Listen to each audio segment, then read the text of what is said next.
Tosekanaki na mosolo ya mboka Kongo ekoki tofungwani misolelo tomoni bozo banyo. Mesdames et messieurs, merci et bienvenue à ce numéro de Tolinga Congo ici à SM Télévision. Voilà, ce numéro est essentiellement lié à l'économie de notre pays que mon invité va tenter de répondre. Il s'agit de monsieur Narcisse, cadre du parti politique ICO, parti cher au docteur professeur Daniel Mokoko Samba. Narcisse, bonjour et bienvenue à ce numéro. Bonjour Jean-Serge, je suis très content de te revoir et de recevoir à nouveau une invitation sur ton blog. Merci beaucoup. L'économie ici chez nous en RDC, il faut quand même question que nous puissions en parler dans nos plateaux de télévision, ou vous préférez qu'on parle de politique?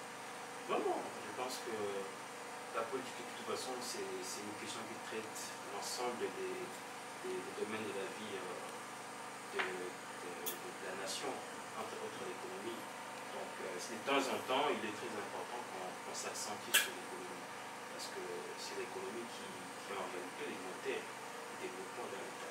Merci. Vous êtes autour du professeur Daniel Mokoko Samba, dans son parti vous êtes cadre, et aujourd'hui c'est Mokoko Samba qui est le VPN de l'économie nationale, dont le regard de plusieurs Congolais tourne autour de lui dans plusieurs secteurs, dans plusieurs domaines. On attend de lui des résultats. Mais jusque-là, certains n'arrivent pas à comprendre. Est-ce que Mokoko Samba a une vision? Comment est-ce qu'il travaille? Pourquoi? Apparemment, ça ne change pas. La situation est essentiellement bloquée. Est-ce que le professeur a une vision? Et s'il y a une vision, pouvez-vous détailler aux téléspectateurs qui nous suivent? Ok, merci pour votre question. Je pense que d'entrée de jeu, il est très important d'aider les gens à comprendre d'abord les contextes qui a fait qu'aujourd'hui nous ayons à la tête du ministère de l'économie, c'est monsieur. Cet éminent professeur d'université, économiste et renommé international, qui a fait ses preuves tant au niveau national qu'au niveau international. Je ne vais pas ici commencer à brosser son CV, parce que les personnes averties, en tout cas les ligues congolaises, savent pertinemment de qui il s'agit. Il faut dire que son avènement à la tête du ministère de l'économie d'abord est une conséquence d'un résultat des élections. Comprenez que nous sommes sortis d'une période électorale. Le président de la République s'est fait élire de manière écrasante, vraiment écrasante. Et cela était aussi dit au fait qu'il a fait une promesse ou des promesses à la population congolaise. Et cette promesse, ou ces promesses étaient caractérisées par ce qu'on a appelé les 6 engagements. Les 6 engagements, entre autres, comprenaient un engagement très important, c'est lui de redonner les pouvoirs d'achat aux Congolais. Et c'est par rapport à cet engagement-là, qui est un engagement en réalité, qui devrait se concrétiser à travers la politique ou la vision économique qui devait être mise en place. Donc le président a eu les réflexes, et le bon réflexe de faire les choix, de mettre à la tête de ces ministères cet éminent professeur. Maintenant, comme je l'ai dit, une fois qu'il est arrivé à la tête de ces ministères, il égare son expérience, son expertise. Vous savez, ce genre de personnes ne travaillent pas n'importe quoi. Ce sont des gens de personnes qui ont toujours une vision, ils savent ce qu'ils doivent faire parce qu'ils ont compris les problèmes. Et ensuite, ils ont une certaine méthodologie, une approche méthodologique qui leur permet en tout cas de bien accomplir ou de bien appliquer leur vision. La vision en tout cas du professeur Mokoko Samba, qui est le VPN de l'économie, son excellence, et on peut dire articulé sur 3 points essentiels. Le premier point, il s'agit de la lutte contre la vie chère. Le deuxième point, c'est en rapport avec les redressements du secteur productif. Et puis enfin, c'est la formalisation de l'économie. Donc en gros, sa vision, elle est celle-là. mais elle est accompagnée d'une méthodologie de travail qui consiste à écouter les différents acteurs du secteur, ensuite mûrir des réflexions par rapport aux solutions qui doivent être prises et appliquées pour justement apporter des solutions à ces différents problèmes, et enfin appliquer de manière responsable mais aussi rigoureuse toutes ces mesures-là, parce que être à la tête du ministère de l'économie, c'est un poste où si vous n'avez pas de la rigueur, vous n'êtes pas responsable, vous n'aimez pas votre pays, il est fort probable que vous travaillez pour l'intérêt des individus et pour les intérêts de la population. Donc en gros, voilà. Merci beaucoup. Je vous ai très bien suivi. Je voudrais un peu que nous puissions poser les bases par rapport à cette émission. Donc, par rapport à la vision aussi du VEPEM, nous allons essayer de parler de ces secteurs qui essayent un peu de protéger les consommateurs congolais, mais aussi que nous puissions aborder un autre secteur lié aux pétroliers, parce que du moins ce sont ces gens-là qui font les nœuds aussi de l'économie de notre pays, et peut-être on peut frôler en passant cette décision qui permet à une équipe qui est sur le terrain en train de vérifier le prix des denrées alimentaires. Alors, je voudrais vous poser la question. Par rapport à la vision, vous avez dit le premier point consiste à lutter contre la vie chère. En regardant le temps que le VEPEM Mukoko Samba est à la tête de ces ministères, pouvez-vous dire qu'il y a eu des avancées? Et s'il y a eu des avancées, c'est dans quel domaine? Ok, merci pour votre question. Je pense que les avancées, il y en a, même, on va dire, beaucoup. Si on compare les temps qu'il a fait à la tête de ces ministères, il faut rappeler que ça fait plus ou moins une année et quelques mois, depuis qu'il est à la tête du ministère de l'économie. Et plus concrètement, par rapport à la au premier aspect des sanctions qu'il a mis contre la vie chère, il faut noter que tout de suite lorsqu'il est arrivé à la tête du ministère de l'économie, il a fait un constat. Ce constat est que d'abord, le RDC est un pays qui ne produit pas la plupart des denrées alimentaires qui sont consommées de manière indispensable par la population. Je parle là du riz, de la semoule, on parle de la viande, de la volaille, on parle du sucre, on parle du lait en poudre, on parle de l'huile, on parle même des poissons Saint-Char, les fameux poissons qui font les bonheurs, en tout cas de la plupart des Congolais et qui en particulier. Alors, ces constats-là lui ont amené à apporter une solution concrète, parce que lorsque vous regardez les coûts des importations, en tout cas en rapport avec ces différents produits, vous allez constater que les prix au final que les opérateurs économiques utilisaient pour vendre aux consommateurs congolais étaient tellement élevés et ne permettaient pas justement aux Congolais d'avoir un pouvoir d'achat assez conséquent pour faire face à leurs besoins. Vous savez, nouer les deux bouts du mois, c'est très compliqué lorsque vous n'avez pas un pouvoir d'achat assez conséquent. Et donc, la première mesure qu'il a prise à ce niveau-là, il a proposé au niveau du gouvernement, donc lors du Conseil des ministres, de prendre des mesures assez concrètes. Et ces mesures-là étaient, entre autres, d'éliminer et de diminuer certaines taxes. Et certaines taxes au niveau de la douane qui en soi amenaient ces opérateurs économiques à mettre les prix, à fixer les prix de ces différents produits à ces niveaux-là au niveau du marché.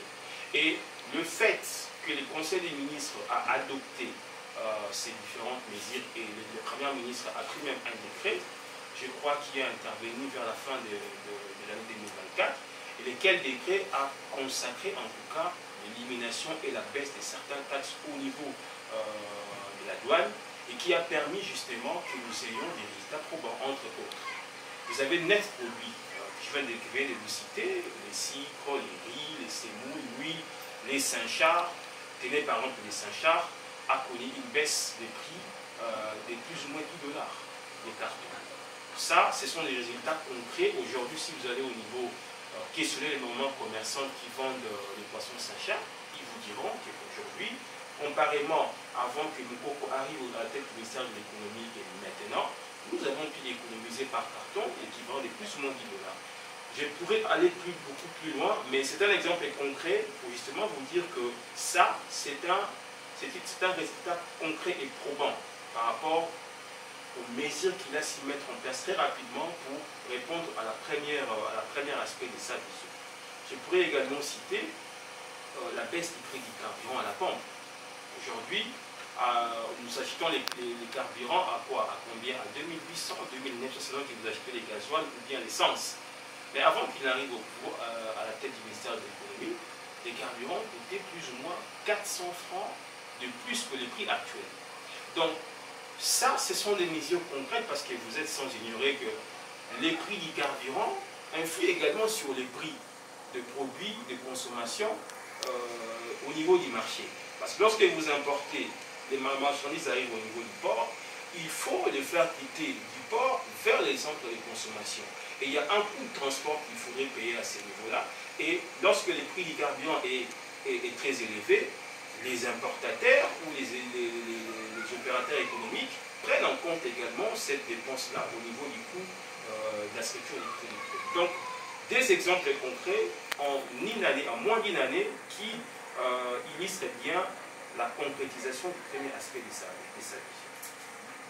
Merci pour la réponse. Monsieur Narcisse, vous devez savoir qu'ici en RDC, précisément Kinshasa, il y a des catégories du public. Il y a de ceux-là qui aiment suivre les politiques en costume, qui parlent français, mais il y a de ceux-là qui aiment suivre les gens, la population de la rue qui parlent lingala. Est-ce qu'il y a possibilité de confirmer ces gens qui nous suivent? Parce qu'à l'époque de Mobutu, il y avait la police économique qui circulait même dans des marchés pour vérifier la qualification des pays. Est-ce qu'à cette époque, le maman qui vend, est-ce que vous pouvez dire ou poser la question ou demander à ces mamans-là ce qui police ou les autres pour vérifier si réellement baisse, il y a $10, il y a 10%, ou il y a effectif ou pas, ou peut-être vous parlez pour la consommation, mais alors que la population sur terrain va vivre à côté. Ok, c'est très important. Je pense dans le mois d'Ingala pour que les Congolais lambda qui nous suivent va comprendre très bien. Question non pertinente. Il faut comprendre déjà comment est-ce que le ministère de l'économie fonctionne et quels sont les pouvoirs qu'il détient en matière de régulation, mais aussi des contrôles. Parce qu'il faut réguler, il faut contrôler que les prix qui ont été définis, ils aient respecté le niveau, il n'y a pas marché. Le ministère de l'économie, ASA n'a droit, en tout cas par rapport aux besoins, mais aussi de manière cyclique, de diligenter des missions de contrôle économique. Et ces missions-là s'inscrivent justement dans le cadre pour contrôler, pour s'assurer que le prix que le ministère de l'économie a défini pour la vente de produits dans le niveau du marché, ou l'opérateur économique est censé déclarer dans le niveau du ministère de l'économie, et ça bel et bien respecté. Et au-delà de ça, il y a également une application, il y a même une innovation technologique qui a été apportée dans le niveau, il y a contrôle, il y a le ministère de l'économie, il y a une application où il y a un table. L'application est accessible à tout le monde d'ailleurs. Les consommateurs ont aujourd'hui l'opportunité d'aller voir les différents prix de denrées alimentaires qui se vendent au niveau du marché, qui sont des prix qui sont validés par le ministère de l'économie. Et rien que par ces deux moyens-là, vous comprenez que le ministère de l'économie met en avant en tout cas cet aspect de ces prérogatives, les contrôles économiques, pour s'assurer que les consommateurs ne soient pas lésés à aller acheter des produits où ils ont coûté des prix au-delà des prix au ministère, au opérateur va déclarer au niveau du ministère. Donc, à votre question, je peux vous garantir que le ministère de l'économie, ils en tout cas ont moyen sur tout son pouvoir pour s'assurer que ils ont été dans le niveau, affiché comme prix dans le niveau du marché, ils ont respecté. Et si ce n'est pas le cas, ils prennent des mesures qu'il faut, il y a des sanctions qui se prennent toujours pour justement recadrer les opérateurs économiques qui se mettent à la marge de la décision où ils ont prise par. Justifie aujourd'hui, il y a certains supermarchés, quand vous entrez, vous allez constater qu'il y a quand même une hausse des prix. Et vous arrivez à vous poser des questions. Pourquoi il y a telle différence dans tel ou tel autre supermarché? Il y a des hausses des prix, il n'y a pas l'uniformisation, si je peux le dire, des tarifications de prix dans les supermarchés et même en dehors des supermarchés. Qu'est-ce qui justifie que dans certains supermarchés, il n'y a pas cette suivi des tarifications? Ok. Ils ont rappelé la fameuse polémique, en tout cas tout le monde a depuis des jours sur les réseaux sociaux concernant un nouvel établissement qui a ouvert ici à Kinshasa en rapport avec prix, il y a un produit, jus, je crois. Il y a plus ceux qui boivent dans le jus, ils ont coûté beaucoup, 10 fois, 20 fois plus cher que le prix dans le monde des ventes au niveau, il y a France par exemple. Il faut comprendre une chose. D'abord, moi, cette tollée, en tout cas la population, il faut les mettre sur les comptes de ce que je pourrais appeler une vigilance citoyenne. C'est très important de souligner cela. Et d'ailleurs, la vigilance citoyenne est un devoir pour chaque Congolais. Chaque Congolais, même pour les expatriés qui vivent ici. À partir du moment où nous constatons des choses qui ne rentrent pas dans les cadres de la réglementation légale, l'autorité à Mboka va définir, peu importe les secteurs, nous avons le devoir de les dénoncer ces mauvaises pratiques, ces différents abus. Mais en même temps, il faut relativiser pour ça la part des choses, parce que nous devons rester lucides, objectifs et aussi logiques dans nos prises de position, nos analyses, pour tirer des conclusions de manière conséquente. Ce qui se passe aujourd'hui, c'est une bonne chose, parce que comme je l'ai dit, c'est même une belle illustration. Il y a la manière dont la population doit coopérer avec les gouvernements ou les autorités. Là où le gouvernement peut ou ne pas voir tout de suite les problèmes, la population peut dénoncer pour que les autorités sachent ce qui se passe quelque part et interviennent.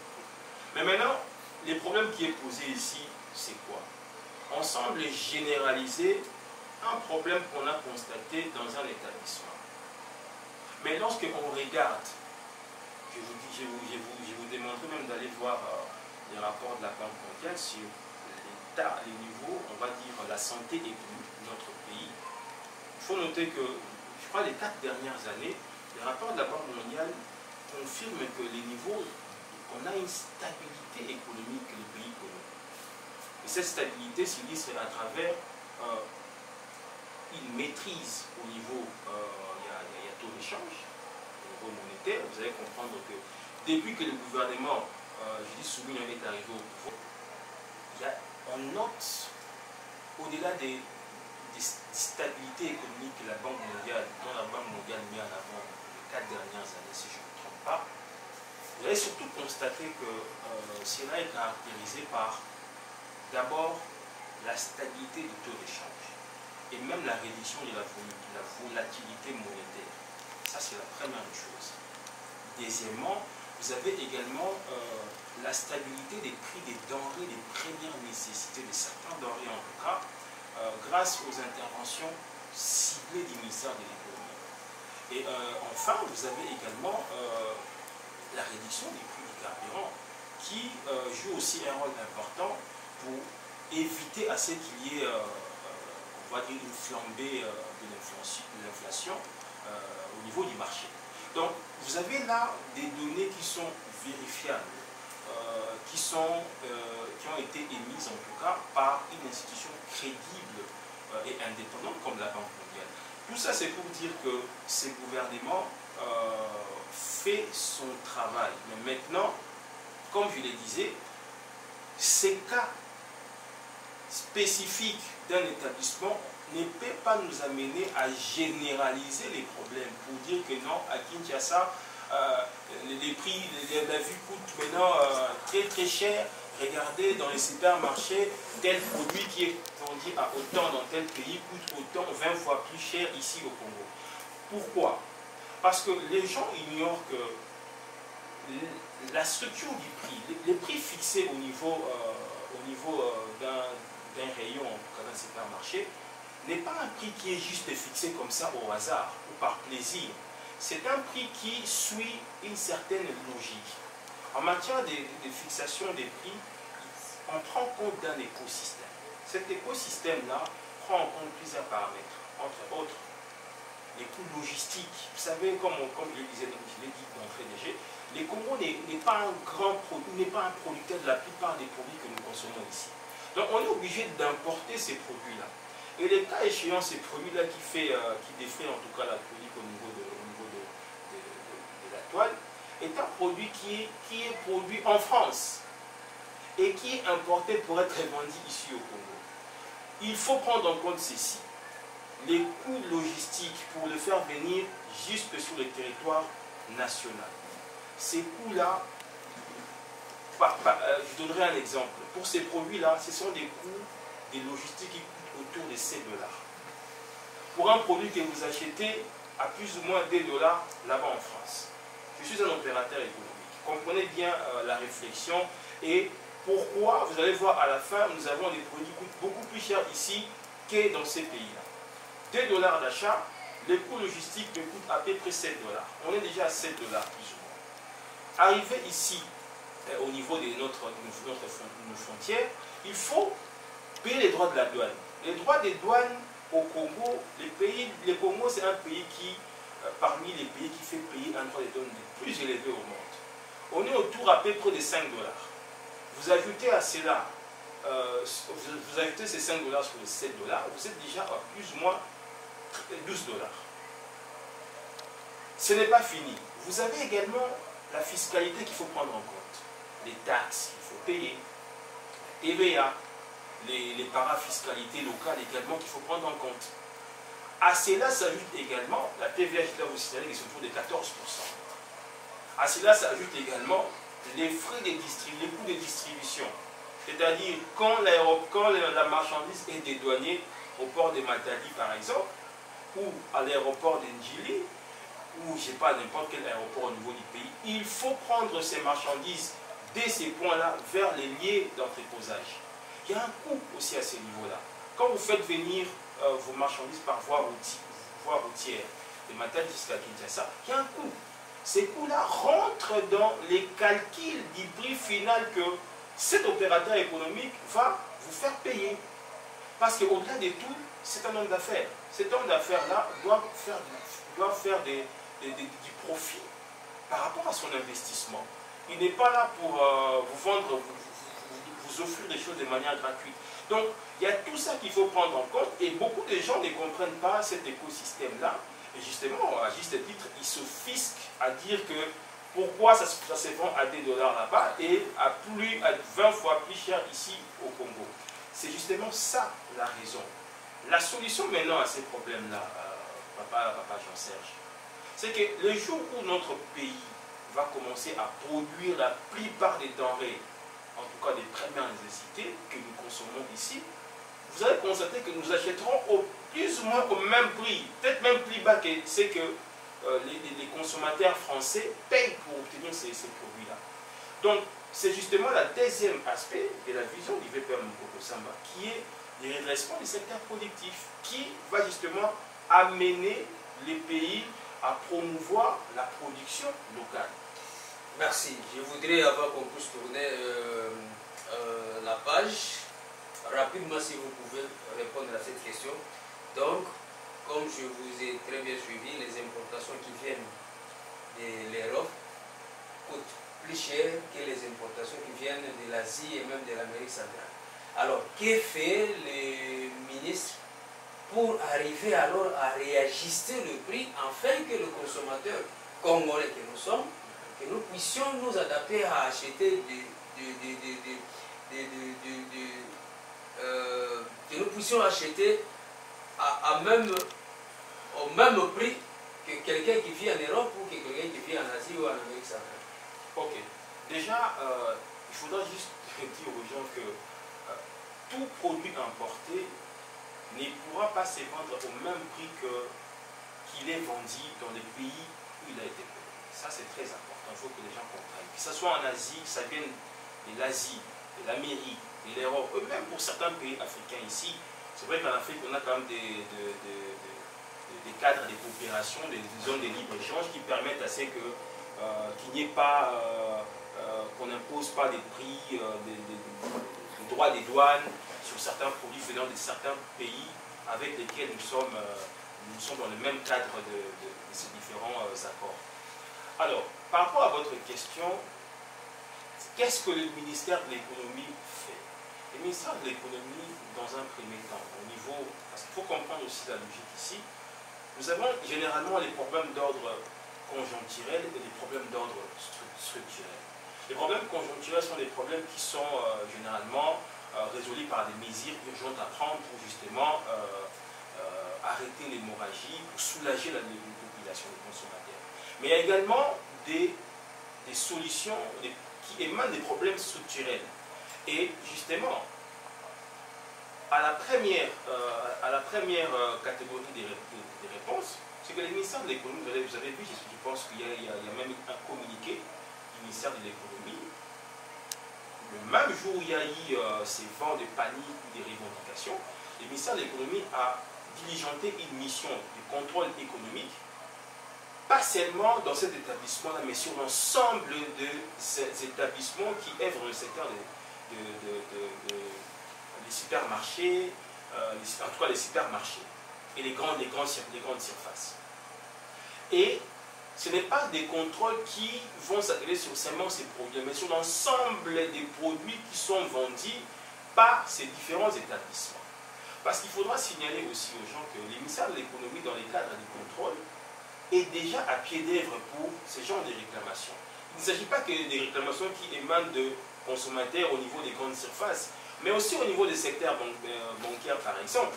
Vous avez beaucoup de réclamations qui, d'ailleurs, ont fait office d'une convocation que le ministre avait fait à l'égard des banquiers, mais également des associations des consommateurs, des protections des consommateurs, qui se sont vus autour de la table avec les ministres pour justement résoudre ou répondre en tout cas à ces problèmes-là. Et je pense que les mesures ont été prises pour qu'il y ait, on va dire, clarification à ces niveaux-là, parce qu'on ne peut pas se réveiller du jour au lendemain en tant que banque et de définir les prix de manière unilatérale et d'imposer aux consommateurs. Donc, le ministère de l'économie travaille déjà à ce niveau-là, par rapport aux problèmes conjoncturels. Maintenant, sur le plan structurel, c'est l'aspect D de la vision du VPM Mungoko Samba, qui est celui du redressement, en tout cas, du secteur productif. Pourquoi c'est important? C'est important parce que cela permettra à promouvoir la consommation, en tout cas la production locale à travers des initiatives locales. En tout cas, les lancements de différentes sociétés nationales qui vont commencer à produire les différentes denrées que nous importons au jour d'aujourd'hui. Les maïs, les riz, les différents jus qu'on voit. Ce sont des fruits, ce sont des jus naturels qu'on extrait des fruits. Nous avons des fruits ici. Mais il nous faut des unités de production locales qui les font ici pour que nous ne puissions pas payer, en tout cas cet opérateur économique qui les produit à partir d'ici ne va pas payer les droits des douanes. Il ne paiera pas non plus certaines taxes qui sont imposées par rapport aux produits qui sont importés. Et au final, ça nous permettra justement de répondre à votre préoccupation et celle de beaucoup de Congolais, que nous puissions acheter ces mêmes produits au prix les plus bas possibles au niveau de l'étendue du territoire national. Et ça, ce n'est pas un problème qui va s'y résoudre au lendemain, parce que c'est un problème structurel qui nécessite en tout cas des réformes qui prennent du temps. Ce sont des solutions qui peuvent arriver à moyen, à long terme. Mais c'est que la bonne nouvelle ici, c'est que déjà ce processus-là a été enclenché et nous allons certainement, dans les mois, années à venir, ne plus revivre les mêmes problèmes que nous vivons aujourd'hui. Merci beaucoup. La population, les téléspectateurs sont en train de nous suivre et ils arrivent quand même à comprendre en rapport avec vos réponses. Parlons du secteur pétrolier. Même s'il faut qu'on aille transformer nos matières premières, on a besoin du carburant, même s'il faut déplacer la marchandise d'un endroit X à un endroit Y, il faut qu'il y ait des engins qui vont utiliser le carburant. La RDC produit du pétrole, mais à un certain moment, nous sommes bloqués, ça marche, ça ne marche pas. Le ministre de l'économie, ça a toujours été la chanson, en pourparler avec les pétroliers. C'est chaque année, c'est comme si c'est à peu près le même dossier avec les enseignants. Chaque année, chaque mandat, avec Kabila, avec Mobutu, avec Tshisekedi, c'est toujours, si pas les PST, c'est l'économie avec le transport, il y a grève. Parlons de ce secteur-là. Nous avons suivi, il y a un communiqué, même le chef de l'État, même plébiscité, le ministre, le VPM Mukoko Samba, qui a fait gagner à la République 280 millions de dollars dans ce secteur-là. Cela veut dire quoi? On ne comprend pas. Toganiga 280 millions. Qu'est-ce qui s'est passé dans ce secteur pour que la République gagne 280 millions de dollars? Ok. Jean-Serge, ça c'est une question très très importante, mais aussi qui fait sujet de beaucoup de polémiques. Alors, il faut déjà revenir au commencement. Il faut déjà permettre aux gens de comprendre la problématique qui est en tout cas, je pourrais dire, répétitive, que l'on voit chaque année, nous avons plus ou moins les mêmes problèmes qui surgissent, est lié au fait que le Congo étant un pays qui n'est pas classé au même titre que l'Angola, d'autres pays africains, les Nigériens et même les pays au niveau mondial, grands producteurs du pétrole, nous consommons une bonne partie de notre pétrole, notre carburant en tout cas, est aussi importé. Et de ce fait, la même logique plus ou moins s'applique aussi par rapport à la consommation des produits de première nécessité. C'est que, une fois que les produits arrivent au niveau du territoire national, après calcul des différents coûts qui rentrent en compte pour que ces derniers arrivent au niveau de la RDC, les opérateurs économiques qui sont les pétroliers, ils calculent tout ça et ils définissent un prix. Mais une fois que ce prix-là est défini, l'État, lorsqu'il regarde, il se dit, mais si je laisse ces prix être appliqués au niveau de la pompe, les Congolais paiera beaucoup d'argent. Et cela va impacter négativement son pouvoir d'achat. Voyez-vous? Et donc, du coup, l'État a mis en place, a pris une mesure qui, justement, consacre la subvention de l'État lié aux consommations des produits pétroliers à la pompe. Mais seulement cette subvention-là, concrètement, ça veut dire quoi? Ça veut dire que, excusez-moi, lorsque vous allez à la pompe, acheter actuellement les prix du carburant coûtent 2800 francs ou 2900 francs, selon que ce soit le gasoil ou l'essence, vous ne payez pas la totalité du prix que l'opérateur pétrolier, l'opérateur économique devrait recevoir pour récupérer son investissement, mais aussi faire un profit. Alors l'État, qu'est-ce qu'il fait? Il dit à l'opérateur économique, moi j'ai défini les prix, ces prix ici. Ok? Si toi tu fixes les prix, je donne un exemple, à 5000 francs congolais les litres, moi je te demande de faire payer à la population 2850 francs congolais, 2900 francs congolais. Alors l'opérateur pose la question à l'État, mais moi j'ai un manque à gagner. Comment je compense ça? Parce que je serai perdant.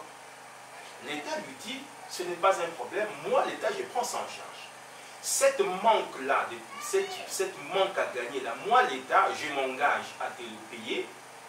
Ils définissent un mécanisme de paiement.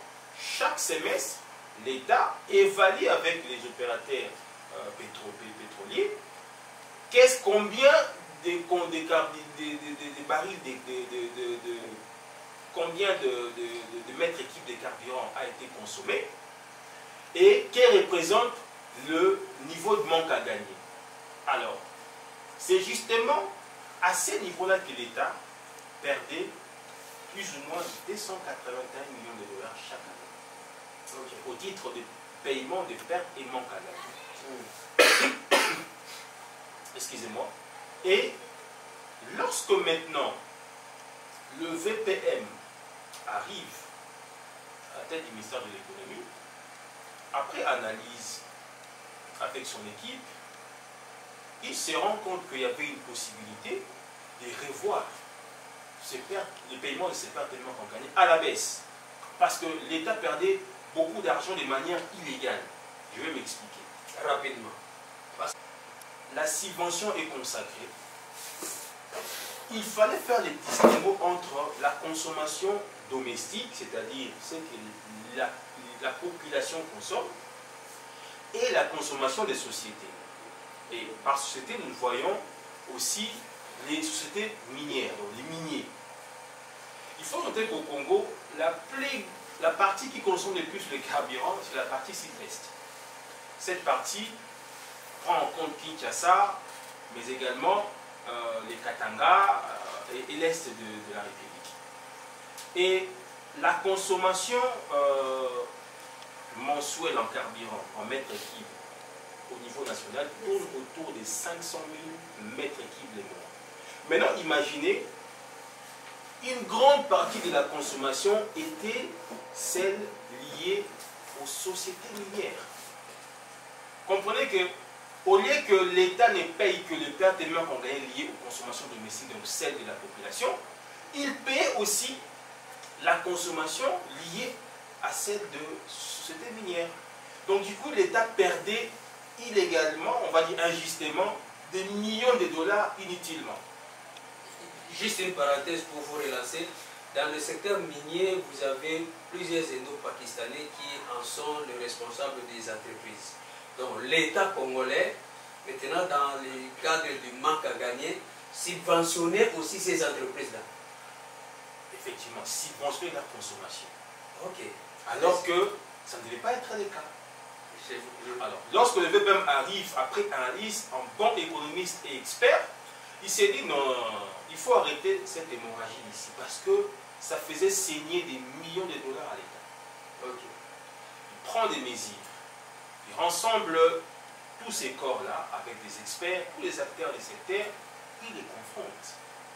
Il démontre par noir sur blanc que nous devons distinguer la consommation domestique, la consommation de société. Et que l'État n'a les droits, n'a les devoirs que de payer la consommation domestique. Et c'est justement toutes ces mesures-là qui ont conduit, dans un premier temps, à la baisse du prix du carburant. Déjà en 2024, octobre, j'avais constaté que nous sommes partis de 3300, 3200 à 2800, 2900. Ensuite, aujourd'hui, nous avons une nouvelle structure des prix dans la partie sud-est.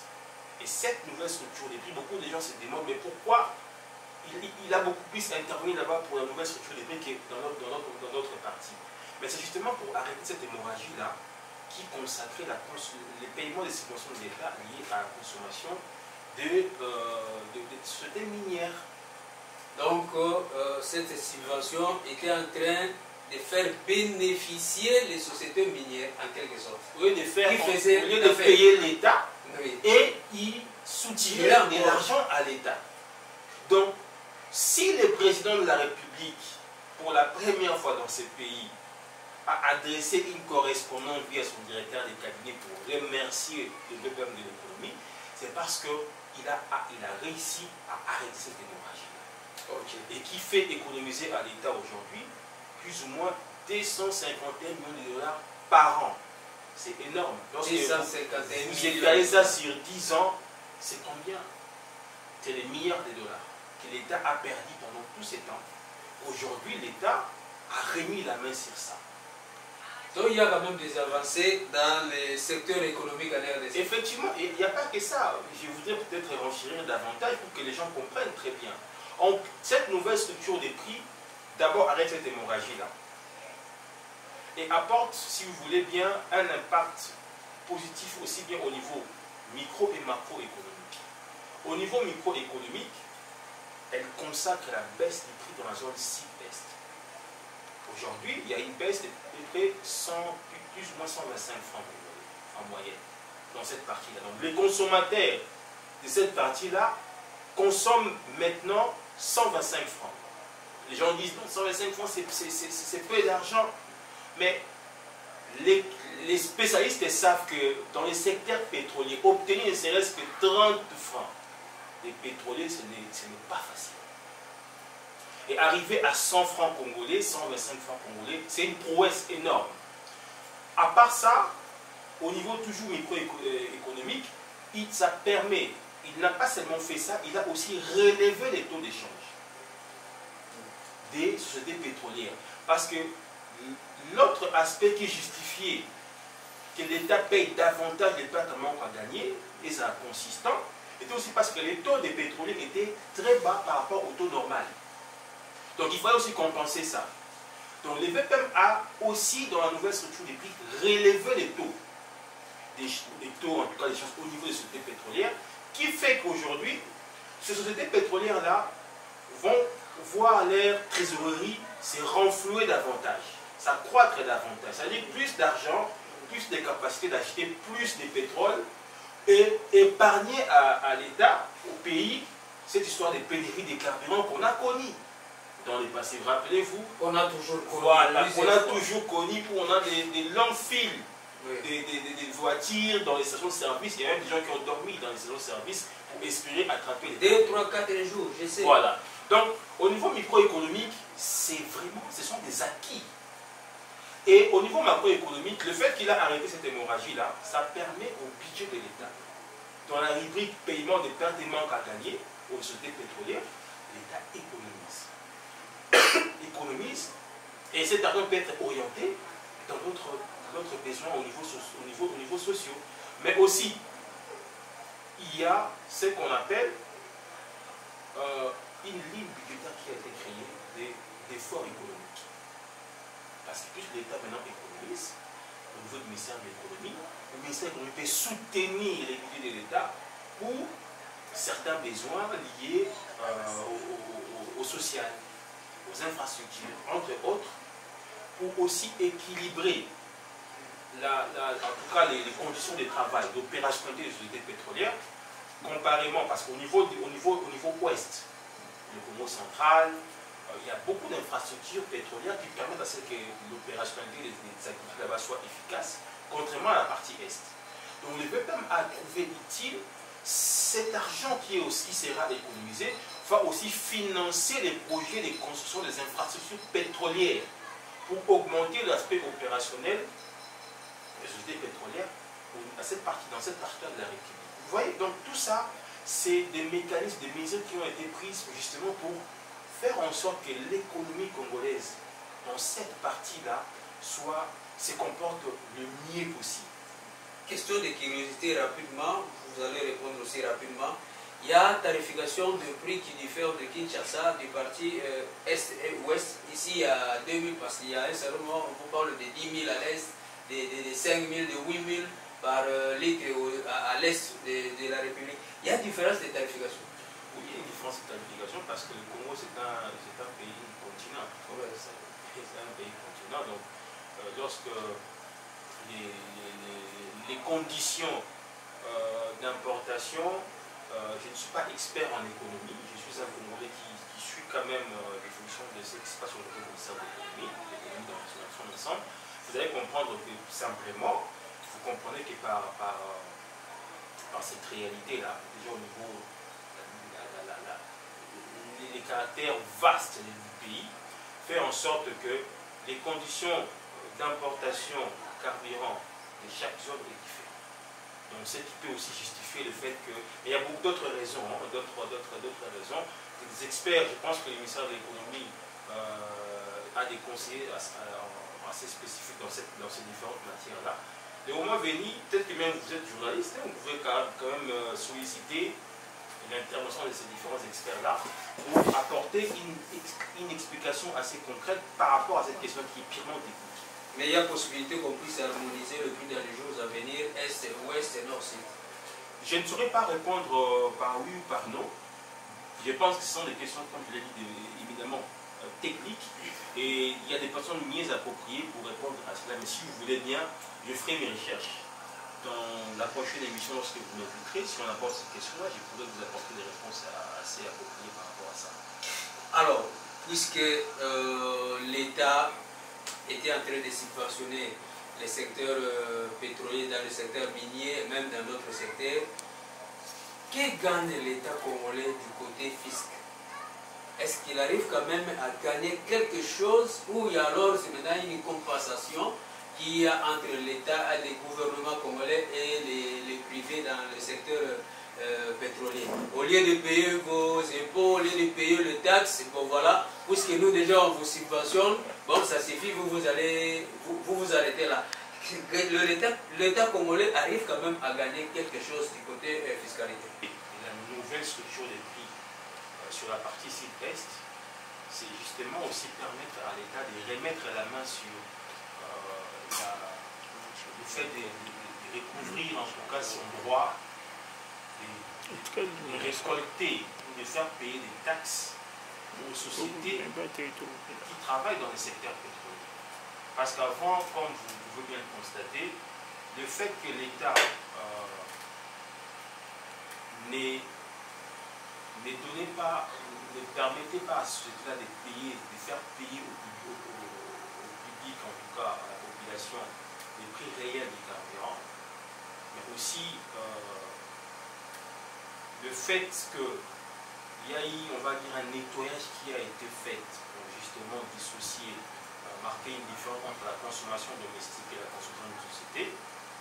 L'État aujourd'hui a réussi aussi à relever, comme je le disais tantôt, les niveaux de taux d'échange au niveau des sociétés pétrolières qui permet aujourd'hui à l'État, toutes ces mesures-là, de prélever les taxes au niveau des activités de ces différentes sociétés-là.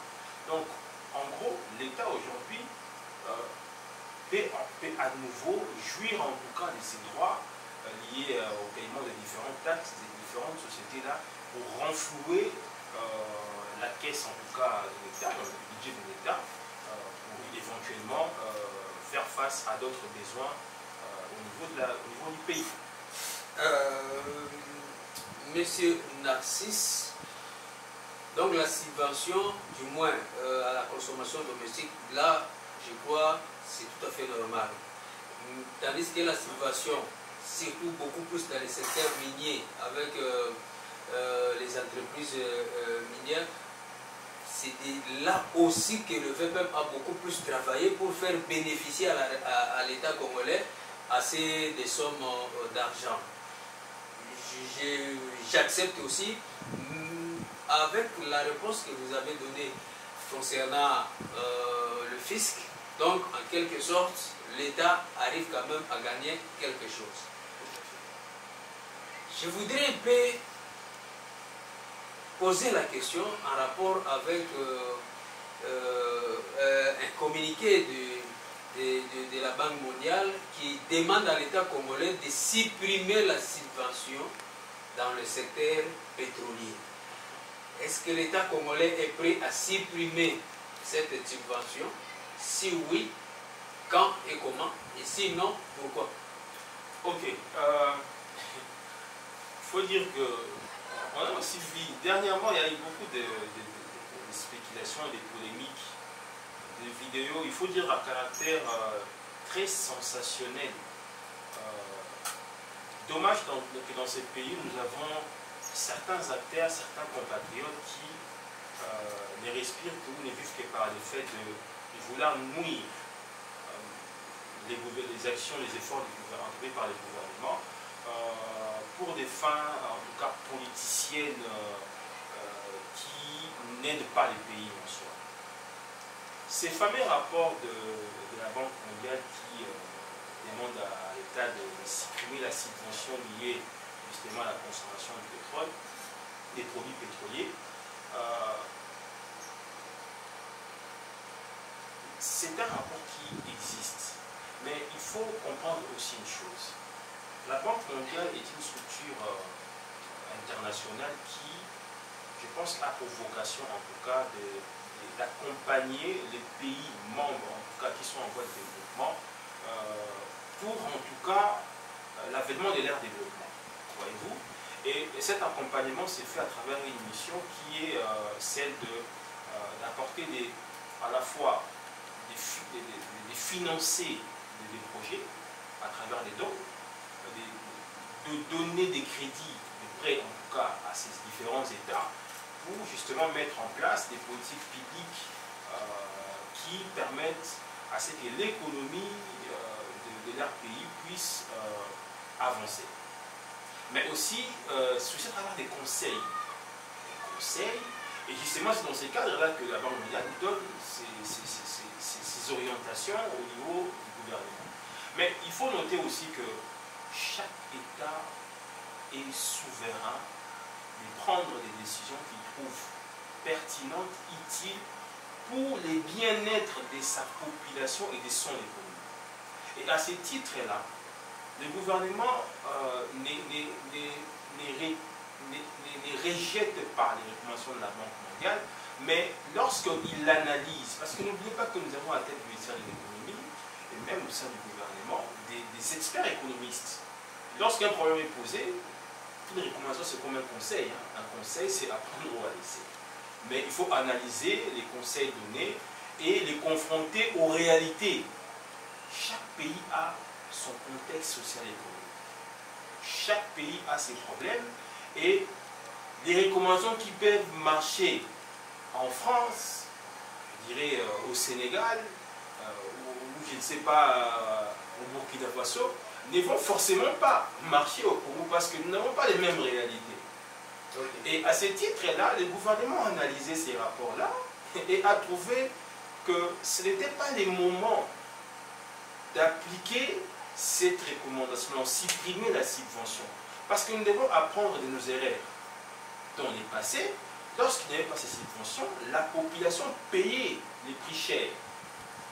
Et cela impactait négativement les pouvoirs d'achat du Congolais.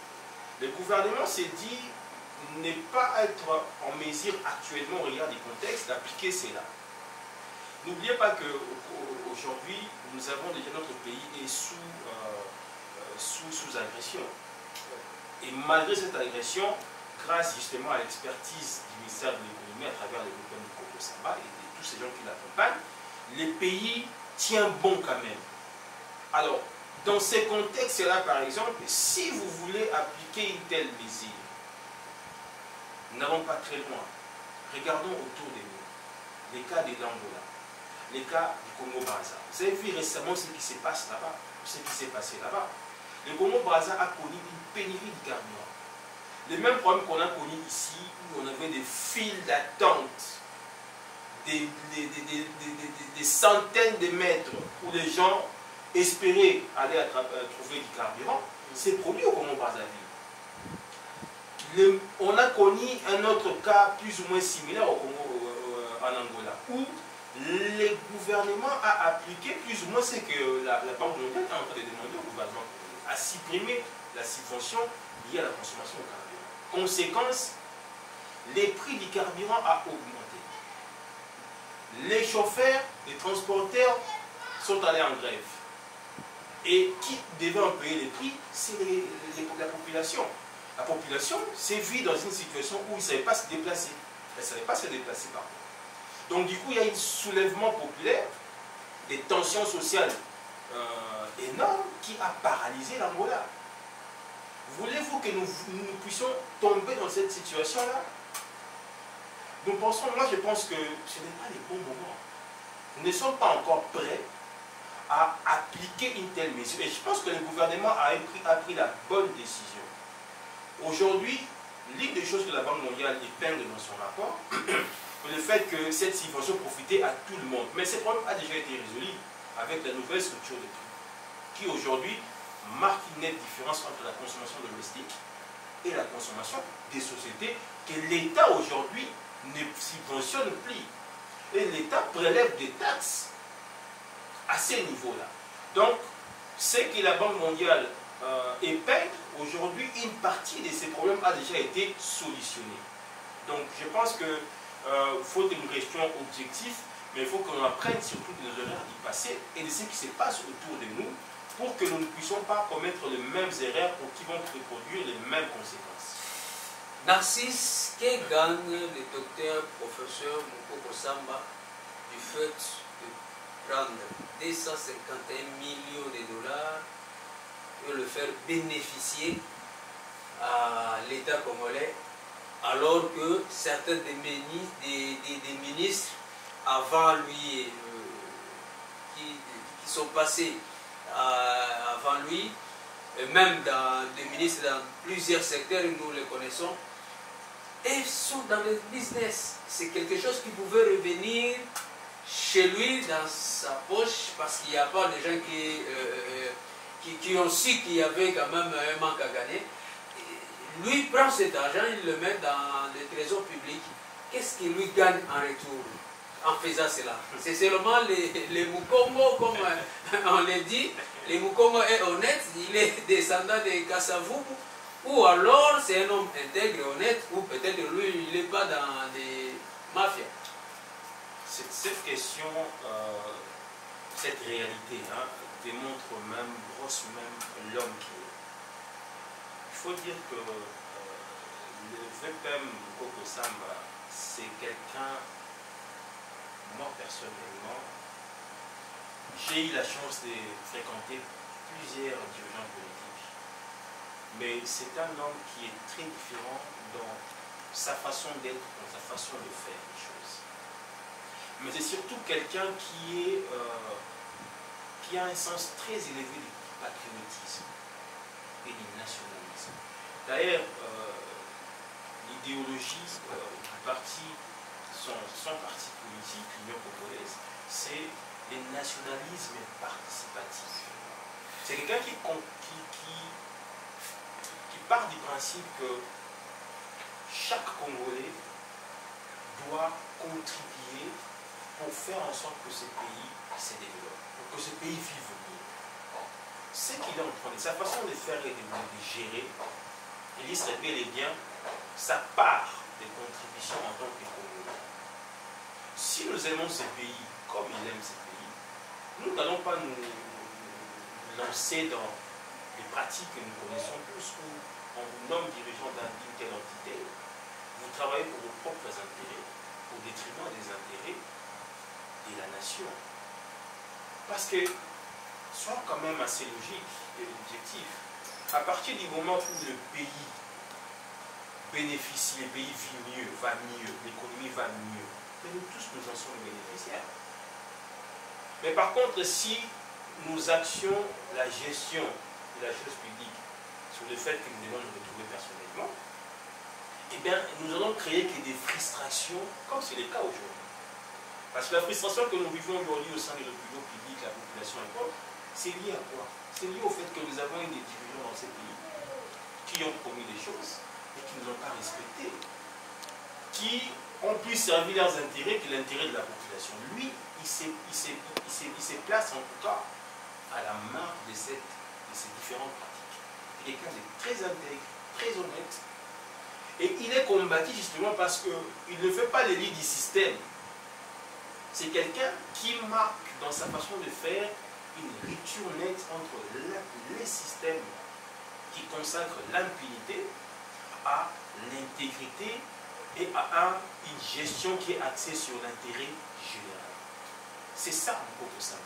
Donc, ce qui gagne en réalité, c'est le fait que les Congo se portent de plus en plus mieux, même si ce n'est pas encore à la hauteur de ses espérances, mais il y a déjà un débit. C'est ce débit-là qui importe. La toute dernière question. Donc, le fait de résoudre la subvention dans le secteur pétrolier, de surcroît, résout le social congolais. Une partie du problème. Qui est déjà résolu. Parce que cet argent qui est économisé peut financer d'autres projets sociaux. Construire des routes, des écoles, des hôpitaux. Tous les trois aspects ont déjà été lancés. Simplement, il faut comprendre que le premier aspect de sa vision, résolver un problème conjoncturel, contre la vie chère. Ce sont des mesures ciblées qui ont été prises pour résoudre des problèmes bien ciblés dans ce secteur, qui ont déjà apporté leurs résultats, comme je vous ai dit d'entrée de jeu. Les deux derniers aspects de sa vision sont des aspects qui touchent des questions structurelles en réalité. Les redressements du secteur productif, la formalisation de l'économie informelle, ce sont des questions qui nous poussent à lancer des grandes réformes structurelles qui vont prendre du temps. Mais ça a déjà été lancé. Les processus ont déjà été lancés à la fois du côté du redressement productif et même du côté de la formalisation de l'économie. Donc, ils travaillent déjà. Ils travaillent seulement. Les résultats, nous allons commencer à les voir dans les mois, les années qui vont arriver. Je vous donnerai un exemple rapidement. Au niveau de la formation de l'économie informelle, il y a des actions qui sont déjà entreprises, que nous voyons, qui font office de communication au niveau des médias, où nous voyons qu'il y a des études qui sont en train d'être menées justement pour identifier les vrais problèmes qui empêchent l'économie de la RDC, qui est à 80% plus ou moins informelle, de se formaliser. Et cela fait manquer à l'État beaucoup d'argent, mais aussi empêche à l'homme congolais de pouvoir entreprendre de manière convenable dans les meilleures conditions. Et que même les employés, toutes les personnes qui vont travailler pour ces sociétés-là, travaillent dans des conditions telles que la loi l'exige. Une protection sociale, l'accès au crédit, au financement, à l'accompagnement gouvernemental. Si l'État ne vous a pas identifié, puisque vous n'êtes pas légalement identifié, il ne saura pas vous aider. Il ne saura même pas identifier vos vrais besoins. Donc cette réforme-là va permettre à l'État de créer des milliers d'emplois et de sécuriser l'emploi des milliers de Congolais et de créer une vraie richesse à travers les génies congolais liés à l'entrepreneuriat dans différents secteurs de la vie économique de notre pays. Au niveau des redressements productifs, oui, là également, il y a des études qui ont été déjà lancées. Il y a même une cellule, je crois, technique qui a été mise en place, qui s'occupe vraiment de regarder toutes les questions sur comment relancer la production locale. Et il y a déjà des actions, des premières actions qui ont été menées. Par exemple, au niveau du Kasaï central, on a lancé la production de quelques hectares de maïs et qui ont apporté des fruits. Vous savez que chaque année, dans ce pays, au niveau de la partie centrale et la partie du Katanga, l'espace grand Katanga, a toujours connu des crises de maïs vers la fin de l'année.